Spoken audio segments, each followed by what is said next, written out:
This message comes from NPR sponsor Shopify, the global commerce platform that helps you sell and show up exactly the way you want to. Customize your online store to your style. Sign up for a $1 per month trial period at shopify.com/NPR.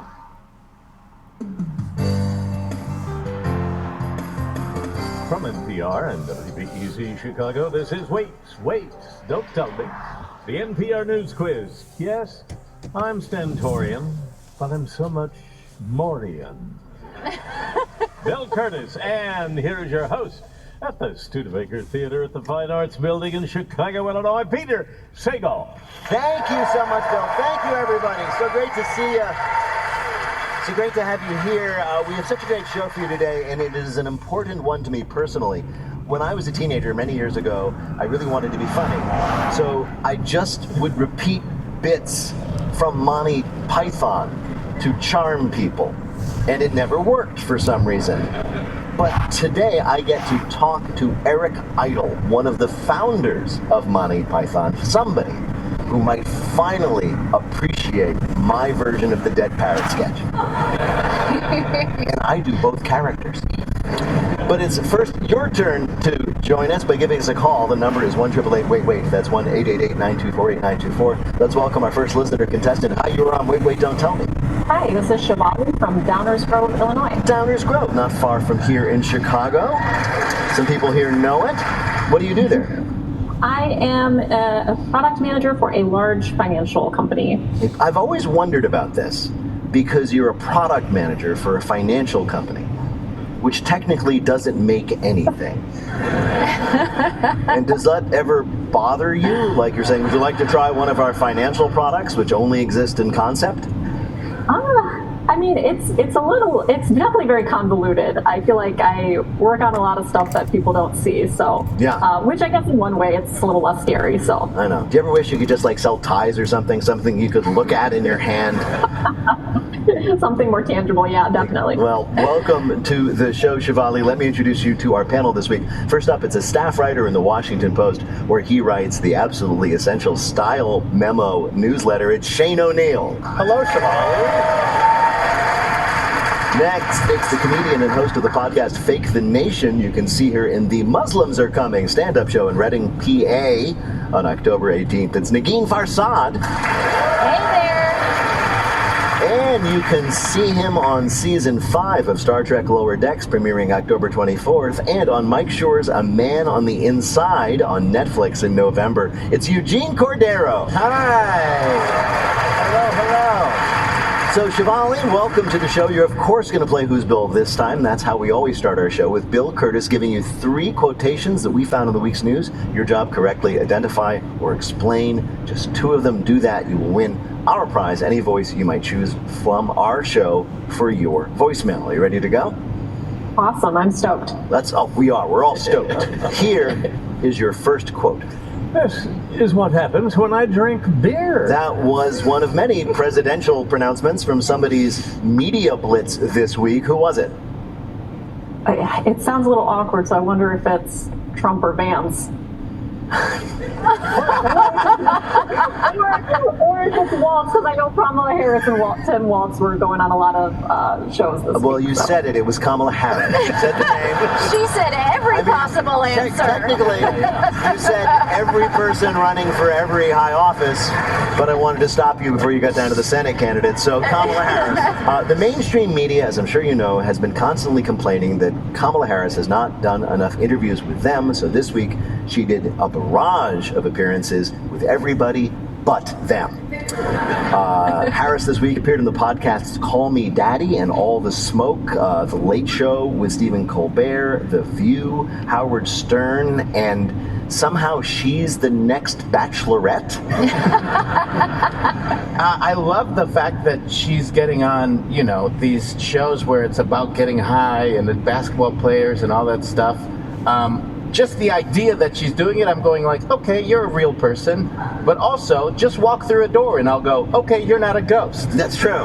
You're easy to impress. Yeah, it doesn't take much. She's been trying to appeal to more conservative voters in these appearances, so she's been talking about the gun she owns and bragging, quote, I have put a lot of people in jail, unquote, and, quote, I am the author of Hillbilly Elegy.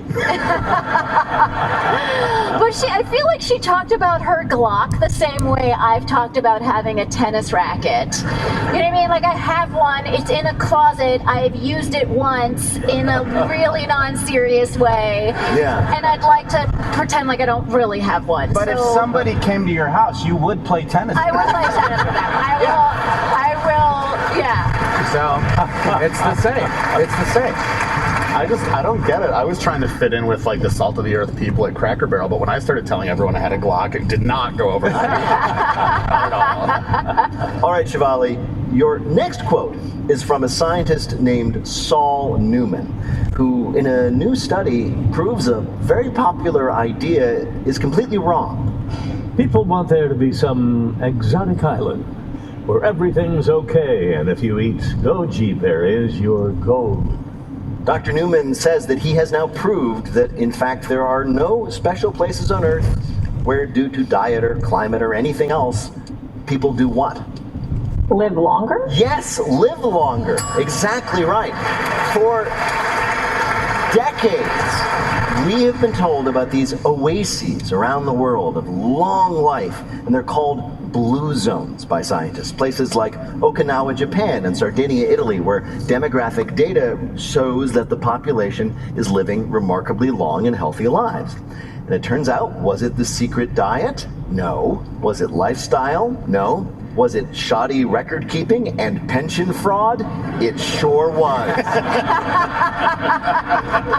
So it turns out all of those places reported very high average lifespans because lots and lots of people in those places were pretending their parents were still alive so they could collect their pension checks. Now, I found this very shocking, and I've heard about this my whole life. These places where people have figured out the secrets to their longevity, and that's led to all these diet and lifestyle books like The Sardinian Secret, The Flemish Fountain of Youth, The Okinawan Method of Propping Up Grandpa in a Lifelike Manner. But also that Netflix show came out like pretty recently, and I'm so embarrassed because I have been that jerk at a cocktail party being like, you guys haven't heard of blue zones? Oh my gosh, this is what we should all be doing. We should be walking on stairs every day. Like literally just spewing the stuff from that documentary at cocktail parties. That's all I've been doing the last year. And there you go. Now you have to go back to every person you talk to at those cocktail parties and tell them you were all nonsense. Eat Cheetos all day long. Might as well. I'll tell them. I mean, it is a bummer that there's not a secret place and secret ways to like make you like a Highlander or whatever, but I would I'm actually more intrigued now to go to Okinawa and see this Weekend at Bernie's type of people. Yeah. Like, I would be amazed by being like, wow, you kept them looking alive? How'd you do it? Like, maybe their embalming is really good. Yeah. No, Okinawans are really very friendly. It's a very welcoming place. Just don't ask them if you can meet their parents. All right, here is your last quote. Wearing them is no longer an easy way to see who's given up. That was the Wall Street Journal telling us, as they often do, about the latest fashion trend, wearing what all day, even to the office? Pajamas? Pajamas, yes! People are wearing pajamas to work. Who hasn't wondered what their coworkers wear to bed? Trick question, sickos. You should never think that. But soon, according to the Journal, it will be impossible not to know as more people are wearing their sleepwear out and about. Don't mind if I do, commented the Sleep's naked contingent. I'm sorry, this is not new. Like, there was a whole squadron of girls in high school that we all called, like, the Cookie Monster fleece pants girls. It's an archetype, and if you are a bullied gay teen, All you have to do is get right with the Cookie Monster fleece pajama girls, and they will defend you until they die. Really? Yes, it's like the universal. I guess, you know, if this trend does widen, look for the fleece Cookie Monster bottoms. Those girls decide if you live or die. Wow. Life lessons, ladies and gentlemen, from Shane O'Neill. We should note, by the way, before everybody gets too excited, that all the people pushing this and all the people photographed in the journal, they're either models or they're actresses or they're fashion influencers. That is, they're very good-looking people. Oh, so they're not going to work. Well, in a way, yeah. Bill, how did Shivali do in our quiz? She's putting on her pajamas right now because she won all three. Exactly. The winner. Went to work. Well done, Shivali. Looking for you.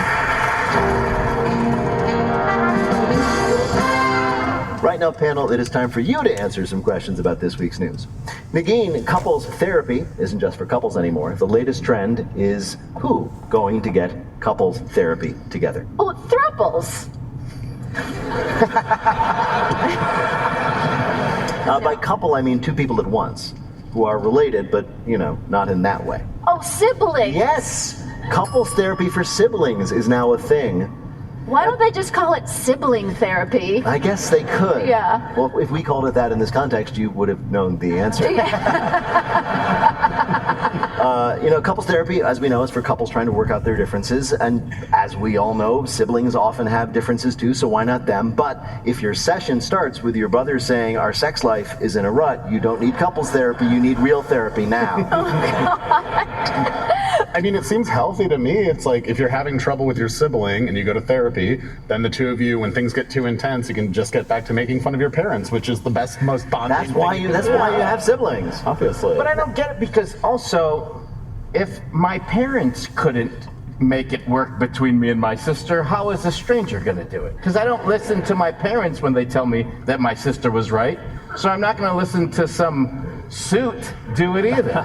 Well, the difference is the therapist will be objective and unbiased when your parents loved your sister more. You're right.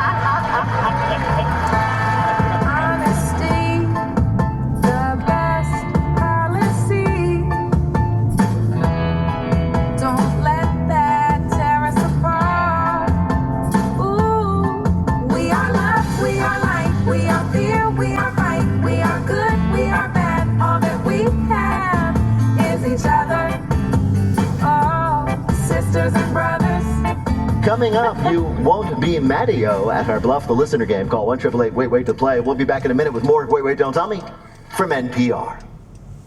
This message comes from Grammarly. The work week can be fast-paced and it's hard to focus on getting everything done. Let Grammarly be your AI writing partner. It can help you write and quickly edit with suggestions wherever you write. 93% of professionals report that Grammarly helps them get more work done. Get more done with Grammarly. Download Grammarly for free at Grammarly.com/podcast. That's Grammarly.com/podcast. This message comes from BetterHelp. Can you think of a time when you didn't feel like you could be yourself? Like you were hiding behind a mask? BetterHelp Online Therapy is convenient, flexible, and can help you learn to be your authentic self so you can take off the mask. Because masks should be for Halloween fun, not for your emotions. Visit BetterHelp.com/NPR today to get 10% off your first month. That's BetterHelp.com/NPR.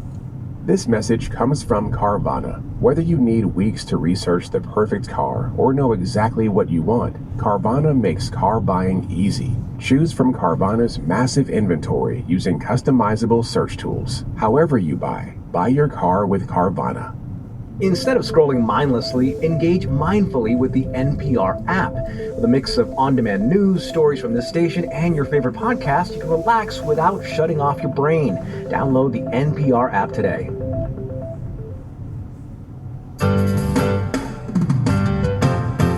From NPR and WBEZ Chicago, this is Wait, Wait, Don't Tell Me, the NPR News Quiz. I'm Bill Curtis. We are playing this week with Eugene Cordero, Shane O'Neill, and Nagin Farsad. And here again is your host at the Studebaker Theater in Chicago, Illinois, Peter Sagal. Thank you, Bill.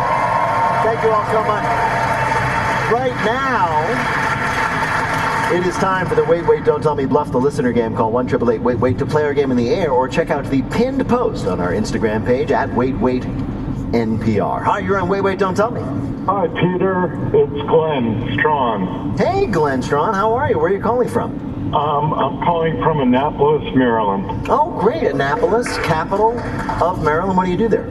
I work for an international organization named Chicago, whose goal is to save the lives of women and babies at birth. Oh, wow. That is excellent work. Do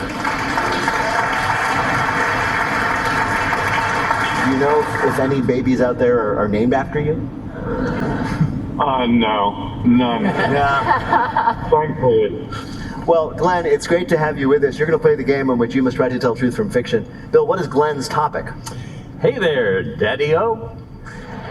The word daddy-o popped up prominently in the news this week, and not just because of Kamala Harris's appearance on the podcast Call Her Daddy-O. Our panelists are going to tell you the real reason that word came up. Pick the one who's telling the truth, and you'll win our prize, the waiter of your choice on your voicemail. You ready to play? Yes, I am. All right, first let's hear from Eugene Cordero. When the in-flight entertainment system broke down on a flight from Sydney to Tokyo, it made it impossible for individuals to control their screens. So, in a stunning show of cooperation, a group of passengers chose a movie for the entire plane to watch all together. The movie they chose was Daddy-O. For those of us who haven't seen Daddy-O, which is everyone on Earth who wasn't on that plane, it's a 2023 film starring Sean Penn and Dakota Johnson that takes place entirely in a taxi cab and somehow manages to feature full frontal female and male nudity. How does this happen? Was the only other choice Despicable Me 4, and everyone who voted had already seen it? Did Inside Out 2 sound too sexual?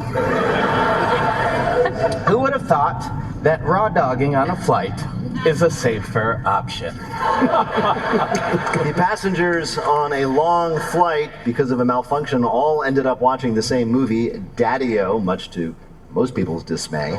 Your next Daddy-O dispatch comes from Negin Farsad.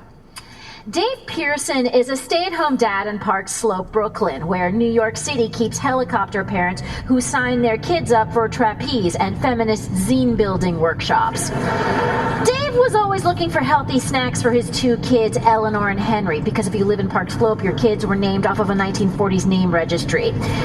So he created his own cereal, which he called Daddy-O's, the dad joke version of Cheerios. And like Cheerios, they tasted rather bland, but unlike Cheerios, they were made from nuts, seeds, and flavored with your imagination. But one day, a video circulated among Brooklyn parents. Daddy-O's had been featured on the OnlyFans page Hot Deliveries. In the video, a hot Instacart lady delivers the cereal to a hot client. They sexily unbox the snack in what turns into a rather steamy, albeit highly nutritious, porn delivery scene. Disappointed, Dave ends up changing the name of his cereal to Nutties, and the rest of us are just waiting for him to see the problem with that name. A Park Slope dad invents Daddy-O's, his version of Cheerios, and then things get unintentionally sexy. Your last story of Daddy-O drama comes from Shane O'Neill. Diadio's, an Italian restaurant in San Antonio, Texas, had been the pride and joy of the Diadio family since they immigrated from Italy in 1976. But when owner Joseph Diadio fell on hard times after an ill-advised investment in crypto, he sold his family's restaurant to a venture capital firm that rebranded Diadio's as Daddy-O's, a vaguely nostalgic and very loud diner. Once, the menu had Sunday sauce that marinated for hours, sopped up with crusty bread baked from a closely guarded secret family recipe. Now, you could order the Elvis Presley Ain't Nothing But a Hot Dog platter with your choice of Jackie Onion rings or Joan Crawford's Hush Hush Puppies Sweet Charlotte. This was all news to Joseph's grandfather Vittorio, who paid a surprise visit to the restaurant during a day trip from his nearby nursing home. This doesn't even make sense, he said. Is this supposed to be the 1950s or the 1960s? Jackie Kennedy didn't marry Aristotle Onassis until 1968. And does anyone remember the movie Hush, Hush, Sweet Charlotte besides gay film buffs? All right, Daddy-O's popped up in the news this week. But what did that word refer to? Was it from Eugene Cordero, a movie called Daddy-O, which the passengers on a long flight inexplicably decided to watch all of them? Or from Negin Farsad, Daddy-O's the breakfast cereal that took off when a Park Slope dad invented it? Or from Shane O'Neill, how Daddy-O's, the classic Italian place, become Daddy-O's, the retro diner, much to the dismay of the family patriarch? Which was the real story we found in the news this week? Well, Peter, I did read about this, and I'm going to go with Eugene. You're going to go with number one. Yes. Okay, well then your choice is going to be Eugene's story. To find out the correct answer, we spoke to a reporter covering the real story. After passengers complained about Daddy-O, they switched it to a family-friendly movie. Yeah, that was Mary Kate Carr of the AV Club talking about the in-flight Daddy-O debacle. Congratulations, Glenn. You have earned a point for Eugene simply by telling the truth, and you have won our game. You get the voice of your choice in your answering machine. Well done, sir. Thank you very much. Take care, Glenn, and congratulations on the very good work you did. Bye-bye.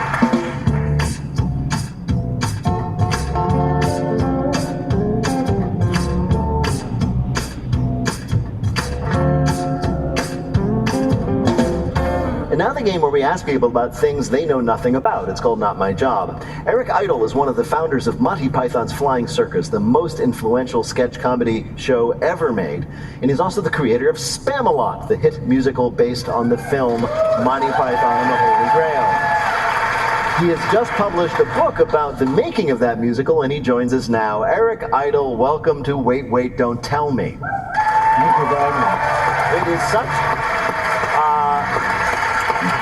I'm just going to put it this way. It's a lifelong dream to talk to you. In fact, when we first spoke earlier this week, you called me and I picked up the phone and you said, "Hi, it's Eric Idle," and I became completely incapable of human speech. And I was wondering, does that happen to you a lot? Because there are a lot of people like me. Well, not really. I mean, you know, human speech. But thank you. It's very nice to be back in Chicago, where Spamalot started. Yes, it's true. Spamalot, you had your what they call the out-of-town tryouts here. It's very exciting. We certainly did, yes. Did you enjoy your time in Chicago? I loved my time in Chicago. I'm married to a Chicago woman, and I have lots of Chicago relatives. So I'm very, I love Chicago. Yeah, that's really great. It's a good town. And let me put it this way, when you walk the streets of Chicago, we're a very cool, sophisticated place, I know, but do people recognize you and go nuts because they, like me, were Monty Python fans growing up? Yes, sadly, they do, but there's very little you can say. I mean, people come up and start reciting a sketch at you that you can't say, well, how are you too? I mean, they sort of remove the possibility of conversation. Right. So you just have to stand there and nod while they do the whole, nudge, nudge, wink, wink thing, for example. Exactly. Yeah. Exactly so. Is that hellish, or do you just sort of accept that as the price of fame? It's fine. I mean, I'm glad that the nice thing about being a comedian is if people recognize you, they tend to laugh because they remember you in some silly costume, usually drag or something. So it's not unpleasant. It's not like rock and roll. They don't try and kill you or anything. In addition to knowing all these rock and roll bands in the 70s, we've also heard stories that you, either as yourself as a group, used to throw these pretty legendary parties. Is that true? I've always enjoyed it. We always had some good parties because I like to play music, and we always have sing-alongs and ding-dongs, and we still do that. Right. We heard once that you threw a party in the late 70s, and the cast of Star Wars, which was filming at the time, came over. Well, Carrie Fisher rented my house in London for filming The Empire Strikes Back. And they were very depressed, and Harrison Ford, they'd been in England for a long time, they were depressed. And yeah, that'll do it. So I pulled out a special liquor we bought from Tunisia, and the party started, and by chance the Stones were around the corner in Abbey Road, and they all came round, and this party went on all night. And they were finally picked up by their cars at 6 o'clock, and we all went off to bed. And I'm happy to say I ruined one of the scenes in Star Wars. You ruined. Do you know which scene you ruined and how you ruined it? Well, because they stayed up all night. They blamed me. I mean, they're adults, you know. Right. But so it was a scene where they meet Billy D. Williams, and they come off the plane, and they, Carrie says, "Hi," and they're all completely high. They've been up all night. That is an amazing bit of Star Wars lore, and I don't know if everybody knows it. That is amazing. Well, speaking of musicians, the Stones came by to your party. I also, again, for the first time, found out, was it true that Elvis Presley was a big fan of yours? Yeah, yes, and I found that out quite surprisingly in one of the books. He called everybody Squire after my Nudge Nudge sketch. No, he did not. Yes, he did, and he was a huge fan. And I met Linda Thompson, who was his girlfriend, and she said at night in Memphis, when the television stopped about 2:30 in the morning, Elvis would make her do Monty Python sketches with him. And not just anyone, she'd go, "Hello, Mrs. Thing, hello, Mrs. Entity." And I said, "Well, no, I don't believe you." And she convinced me finally that because she knew the words. Could that be what Elvis was doing the night he died? Because I think it's a little harsh to blame us for that. No, but I mean, if you take a tour of Graceland, and I have, they're very cagey about what he was doing the night he died. They won't tell you, and maybe it was that. Maybe he was, just sort of... I think he was quite healthy, sitting up in bed doing sketches with Linda. I think so. I want to talk to you about the musical, of course, which went on to be a huge hit and won Tonys and then was revived and won Tonys again. You had always been a musician. In fact, you wrote, I don't know if this is your first big hit of a song, but Always Look on the Bright Side of Life, from the end of Life of Brian. We heard that is, at least at one time, was the #1 song played at funerals in the UK. I'm proud to say that it still is. It's been that for 20 years. Really? And, yes. I'm happy to say that it replaced My Way. Oh, that is good. I think, that is definitely improvement. I mean, have you ever? And I like it. Have you ever been to a funeral and all of a sudden the choir starts, it's like, always look on. They start doing it in harmony? No, they play the record, I'm happy to say, but unfortunately, they don't pay royalties. Right. Funerals don't pay royalties? They don't. It's I think it's wrong. Quite wrong. Well, Eric Idle, it is a huge honor for me, especially to talk to you, and a pleasure to have you here. And we have invited you here to play a game that we're calling Spam, Spam, Spam, Spam, and Spam. Now, as I'm sure you know, it was that famous Monty Python spam skit that is responsible for the fact that unwanted email advertisements is called spam. But we wanted to know, even if you knew that, we wanted to know if you knew anything about spam email. So we're going to ask you 3 questions about it. Answer 2 right, and you will win our prize for one of our listeners, the voice of anyone they might choose for their voicemail. Bill, who is Eric Idle playing for? Andy Hill of Boston, Massachusetts. All right, you ready for this? Yes. All right. Here's your first question. The first genuine mass advertisement that people called spam went out to the users of Usenet, a precursor to the internet, in 1994. What did it advertise? A then unknown new TV series called Friends. B, a new canned meat product called Spam Plus. Or C, Jesus Christ. I would say Spam Plus. Spam Plus. You think that Hormel, the manufacturer of Spam, which, by the way, has embraced Monty Python and Spam. Perhaps not. Could it be Friends? Well, that would be an interesting way of advertising a brand new television show on something called Usenet. Yes. So that leaves us with Jesus Christ then. It does. So in many situations in life, all you're left with is Jesus Christ. Yes, the message was headed, global alert, for all, Jesus is coming soon. And it was sent to the hundreds of thousands of people who were on Usenet at the time, so not only was it annoying, it was also incorrect. So far, anyway. So far, yes. Well, it said soon in 1994. I think we could say that it was inaccurate. Okay.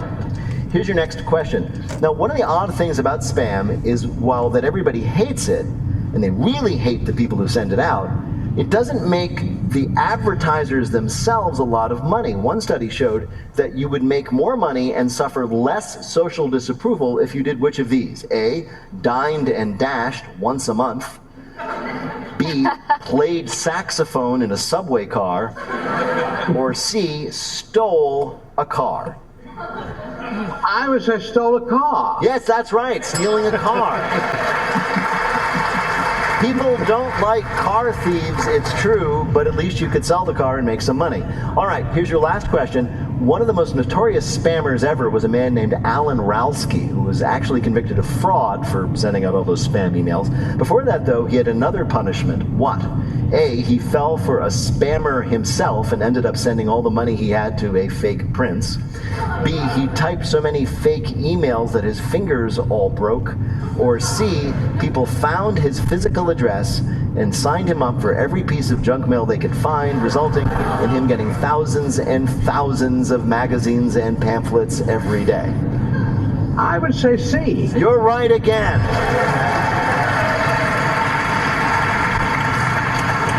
Bill, how did Eric Idle do in our quiz? Well, he woke up on the better side of life because he got all right. Congratulations, Eric. Thank you very much.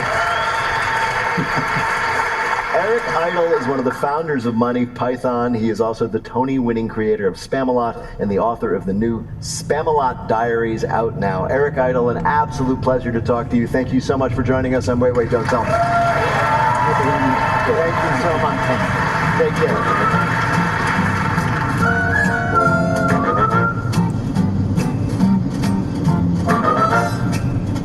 In just a minute, Bill offers you a delicious smoothie to either drink or rub under your arms. It's your choice. It's the Listener Limerick Challenge. Call 1-888-WAIT-WAIT to join us on the air. We'll be back in a minute with more of Wait, Wait, Don't Tell Me from NPR.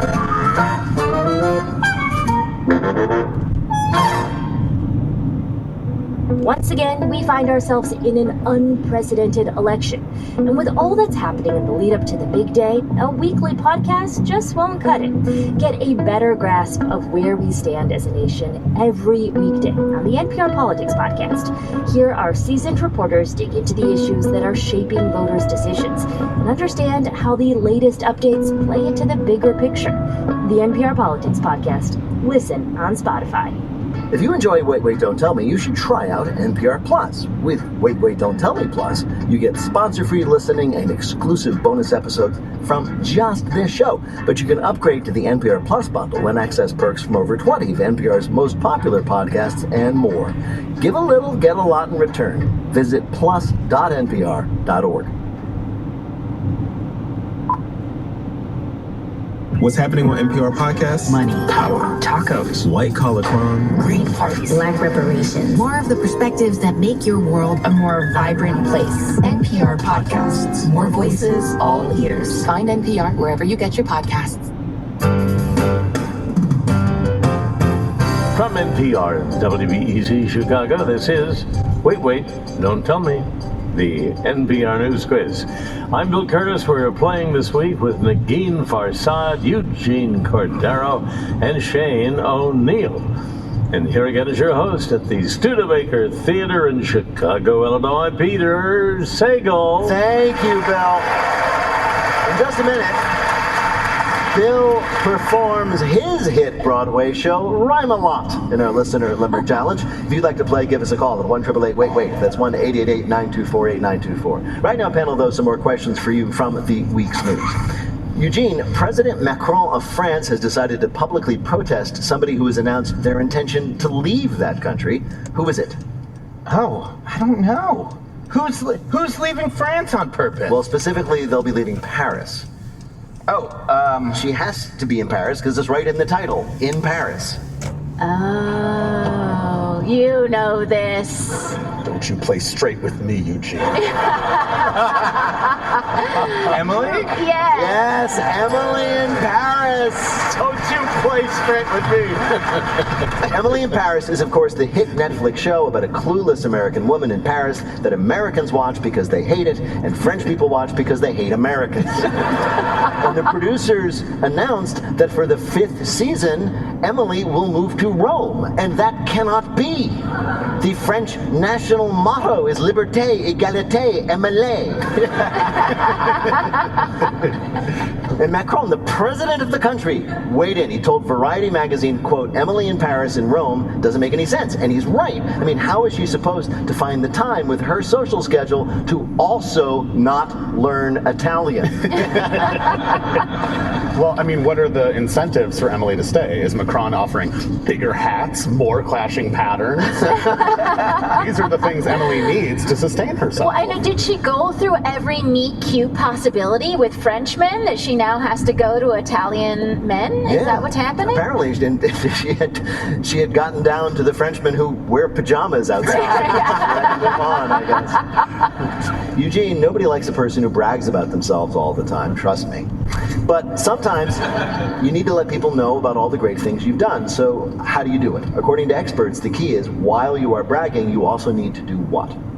Is that like a humble brag? Like sort of. It's related, but it's a different style of bragging that they say is more successful. Add a joke? Yes, be funny. Very good, Eugene. Thanks. You ever thought about? A team of researchers found that being funny and playful while boasting about your accomplishments helps you stay likable, as you also convey confidence. They call this humor bragging. I think it's also the thing Elon Musk thinks he's doing. Yes. In one of the studies they did, this was social science, ladies and gentlemen, they sent out a serious resume to a bunch of employers, and then they sent out the same resume with an added joke. And that joke was, quote, the more coffee you can provide, the more output I will produce. And it got 25% more responses. But of course, they were all just people writing and saying, did you just apply for a job with a poop joke? So if you're looking for a job, everybody, don't write successfully managed a team of 5 to increase sales by 20% or something. Write, what's the deal with the increased sales from that team I managed? I increased profits in Q4. Aren't you glad I didn't say banana? Hired. I'm embarrassed, but like I used to have in special skills on my resume for the 2.5 minutes that I was trying to be a real person with a job. Languages, French, Farsi, Pig Latin, or something stupid like that. And like no one, I mean, maybe that's why I'm now in this fate that I have. By the way, this is important, and this was part of the study. They tried this. Self-deprecating humor doesn't work. Oh, because then what are you supposed to do? Well, it comes across as either insincere, or if it's sincere, you're downplaying your own achievements. So don't be like, oh, I won the Nobel Prize for Economics. I know, gross, blah, nerd. Coming up, it's Lightning Fill in the Blank, but first it's the game where you have to listen for the rhyme. If you'd like to play on air, call or leave a message at 1-888-WAIT-WAIT. That's 1-888-924-8924. You can catch us most weeks, including some Halloween night fun, right here at the beautiful Studebaker Theater in Chicago. And we'll be back at the Fox Theater in Detroit on November 14th. For tickets and information, go to nprpresents.org and check out this week's How to Do Everything podcast featuring, and I kid you not, Sir Patrick Stewart mooing like a cow. Hi, you're on Wait, Don't Tell Me. Hi, this is Quinn Duffy from Glastonbury, Connecticut. Glastonbury, Connecticut. What do you do there?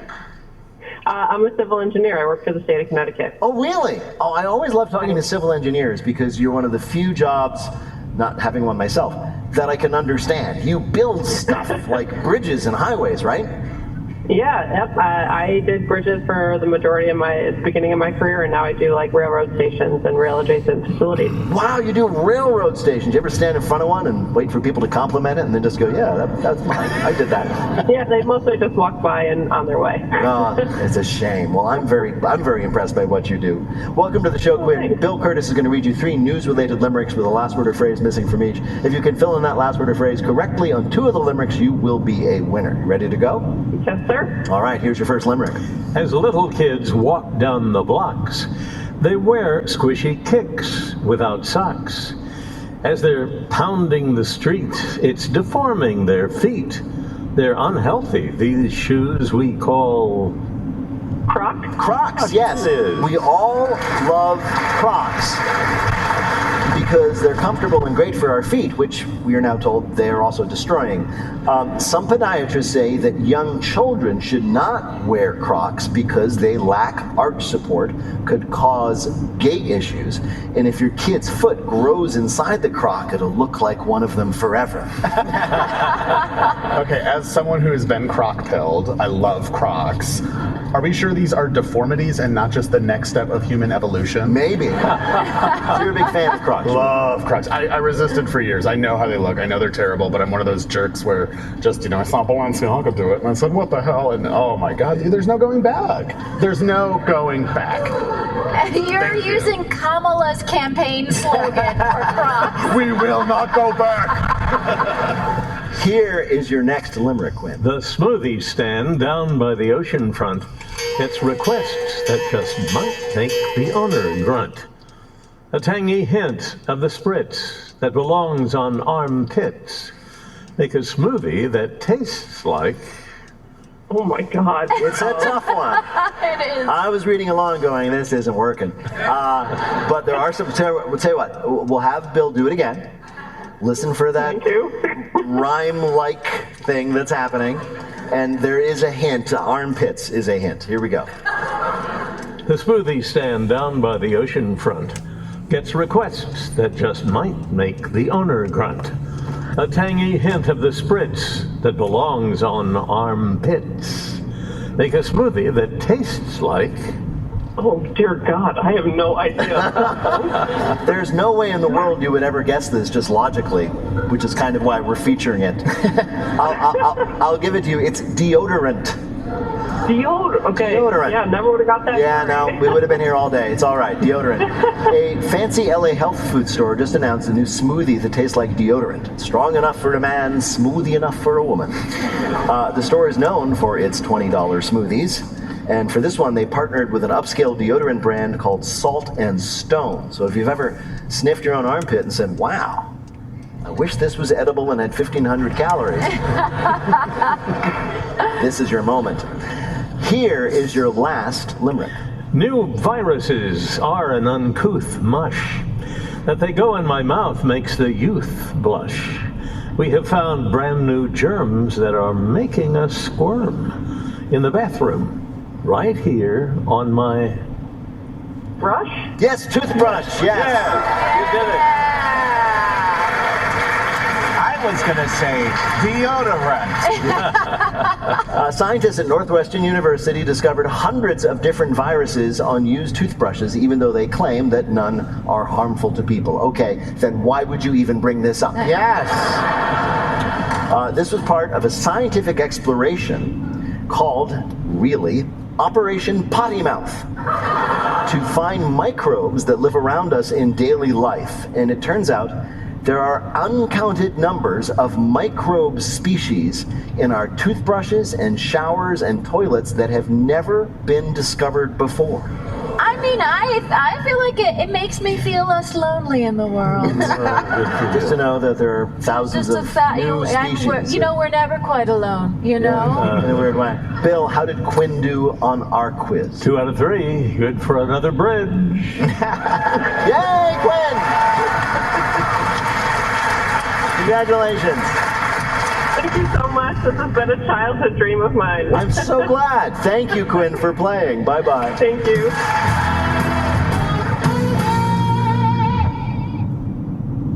Hey there, it's Ian and Mike, and on the How to Do Everything podcast from the team at Wait, Don't Tell Me, we will answer any question you have, no matter how ridiculous. Like maybe you want to get a haircut in space, and you're not sure how. Astronaut Frank Rubio has had a haircut in space. We plan for everything, right? And so it's not a pretty haircut for sure, but it's functional. Listen to the How to Do Everything podcast from NPR.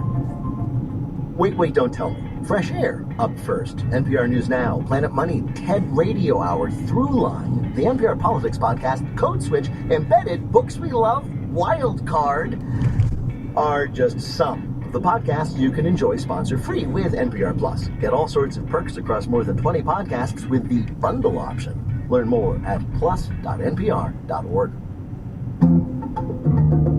Hey there, this is Felix Contreras, one of the co-hosts of Alt Latino, the podcast from NPR Music where we discuss Latinx culture, music, and heritage with the artists that create it. Listen now to the Alt Latino podcast from NPR.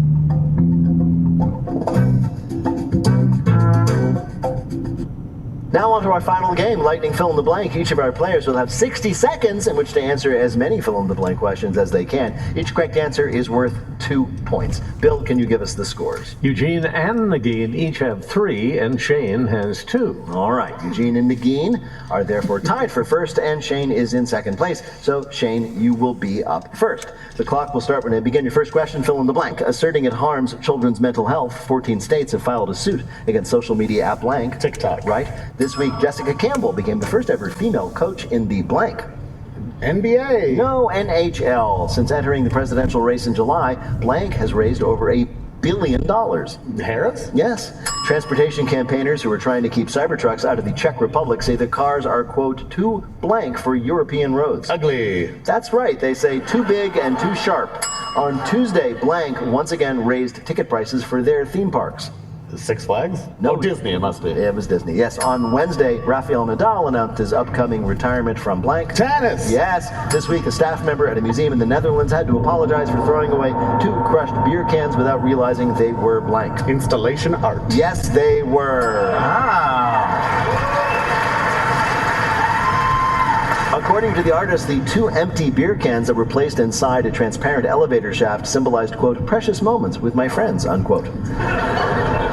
An elevator technician was like, oh, and he picked them up and he threw them out. Fortunately, they were recovered completely unharmed, and now that engineer has a really great excuse the next time he's sitting around having a beer. I'm not drinking on the job, I'm making art. Bill, how did Shane O'Neill do in our quiz? Hard to beat. 6 right, 12 more points. 14 is the total and the lead. All right. Negin, I'm going to arbitrarily choose you to go next. Here we go. Fill in the blank. On Monday, a new report showed that in 2020, Donald Trump promised a secret shipment of COVID-19 testing equipment to blank. Vladimir Putin. Who else? Yes. On Tuesday, the union representing over 30,000 striking airplane mechanics said that talks with blank have broken down. Boeing? Right. This week, the National Weather Service warned that an intense blank could disrupt satellite operations. Solar shower. Yes. On Monday, the largest water utility company in the U.S. said it was the target of a blank attack. A cyber attack? Right. This week, a woman in Washington State who spent decades feeding raccoons outside her home called 911 because blank. They attacked her. Yes, her house was overrun with 100 hungry raccoons. Thursday, human rights advocate Ethel Kennedy, the widow of blank, passed away at 96. Kennedy? Which one? There have been a lot. Like one of the main ones? It was Robert Kennedy Sr. This week, a beach cleanup crew in Denmark who posed for photos with what they thought was a 4-foot-long sea snake have since learned it was in fact blank. A toy? No, a giant attached whale penis.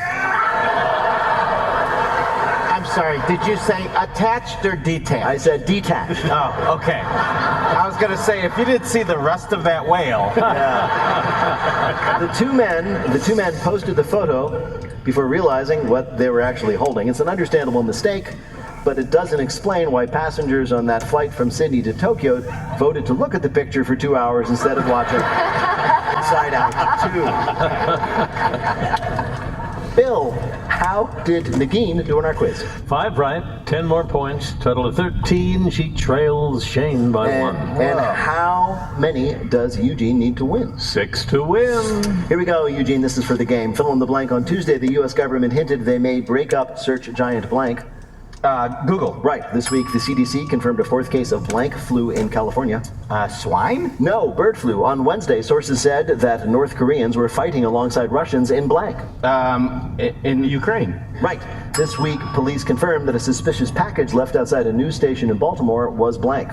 A bomb? Just an old toilet. Aww. On Wednesday, pop star blank donated $5 million toward hurricane relief efforts. Oh, that's sweet.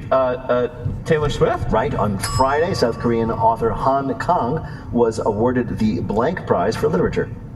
Oh, the Nobel Peace? Yes. This week, a court in South Korea ruled that a man couldn't be charged with drunk driving because he blanked after getting pulled over. Made it art? No, chugged an entire bottle of alcohol.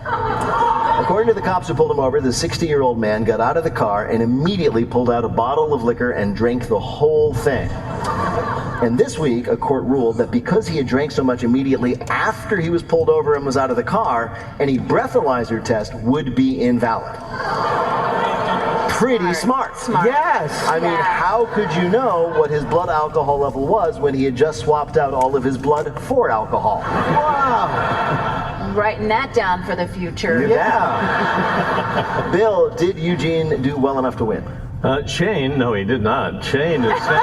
Just no. Don't even bother giving the score. Just move on. Shane is the winner this week. Congratulations, Shane. Now, coming up, our panelists will predict, now that the blue zones have been debunked, what will be the next thing to be revealed as a hoax. But first, let me tell you, Wait, Don't Tell Me is a production of NPR and WBEZ Chicago in association with Urgent Haircut Productions, Doug Berman, Benevolent Overlord. Philip Kodeker writes our limericks. Our public address announcer is Paul Friedman. Our tour manager is Shana Donald. Thanks to the staff and crew at the Studebaker Theater. BJ Liederman composed our theme. Our program is produced by Jennifer Mills, Miles Dornbos, and Lillian King. Special thanks to Blythe Robertson.